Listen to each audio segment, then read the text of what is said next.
গত ৩রা মে শনিবার বিকাল ৩টায় পূর্ব লন্ডনের কবি নজরুল সেন্টারে বিশ্ব শ্রমিক দিবস উপলক্ষে ইস্ট এন্ড মেডে র্যালি 2025 অনুষ্ঠিত হয়।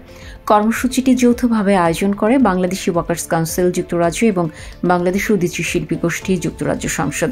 উল্লেখ্য, বাংলাদেশি ওয়ার্কার্স কাউন্সিল যুক্তরাজ্য বিগত ৯ বছর ধরে ধারাবাহিকভাবে এই মহান মে দিবসের অনুষ্ঠান করে যাচ্ছে।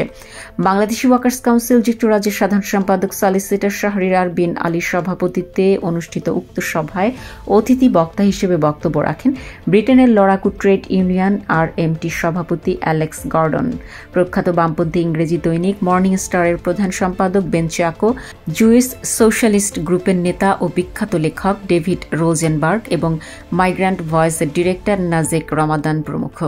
অনুষ্ঠানে বাংলাদেশি বামপন্থী নেতৃবৃন্দের মধ্যে বক্তব্য রাখেন সিপিবি যুক্তরাজ্য ও ইউরোপ কমিটির সভাপতি অ্যাডভোকেট আবেদ আলী আবিদ, বাসদ যুক্তরাজ্যের in charge Mostafa Faruk, Bangladeshi workers council যুক্তরাজ্যের সহসভাপতি ড আক্তার সোবহান খান মাসরুর, উদীচী শিল্পী গোষ্ঠী যুক্তরাজ্য সংসদের সাধারণ সম্পাদক সেলিনা শফি, বাংলাদেশি ওয়ার্কার্স কাউন্সিল যুক্তরাজ্যের অর্থ সম্পাদক মাহমুদ রিয়াদ, নিজের মানুষের প্রতিনিধি তাসনিমা উদ্দিন প্রমুখ।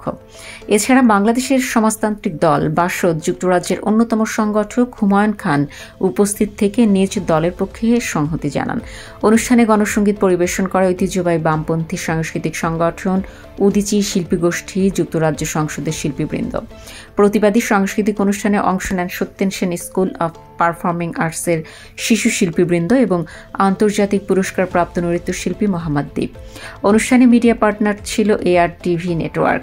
সভায় ব্রিটেনে বসবাসরত বাংলাদেশি সহ বিভিন্ন দেশের শ্রমিকদের কাজের পরিবেশ উন্নতিকরণ, ইমিগ্রেশন ব্যবস্থা সহজ ও অভিবাসী বান্ধব করা, স্কিল ক্যাটাগরির আওতায় ভিসা প্রার্থীদের দালালমুক্ত ও প্রতারণামুক্ত করার লক্ষ্যে স্কিল ভিসা প্রার্থীদের স্পন্সর ফ্রি করা, ভিসা ফি ও ভিসা বর্ধিতকরণ ফি কমানো, আবাসন সমস্যার সমাধান, প্রাইভেট বাড়িওয়ালাদের জন্য ভাড়ার উচ্চতর স্তর নির্ধারণ করে দেওয়া, NHS এর প্রাইমারি কেয়ার সহজ করা, বর্ণবাদী আগ্রাসনের বিরুদ্ধে আন্দোলন গড়ে তোলা, অভিবাসী শ্রমিকদের বিভিন্ন ন্যায্য দাবি আদায়ের লক্ষ্যে আন্দোলন গড়ে তোলা, যুদ্ধমুক্ত সমতার বিশ্ব গড়ে তোলার ক্ষেত্রে শ্রমিক সহ সাধারণ মানুষের জোরদার ঐক্য গড়ে তোলার আহ্বান জানানো হয়।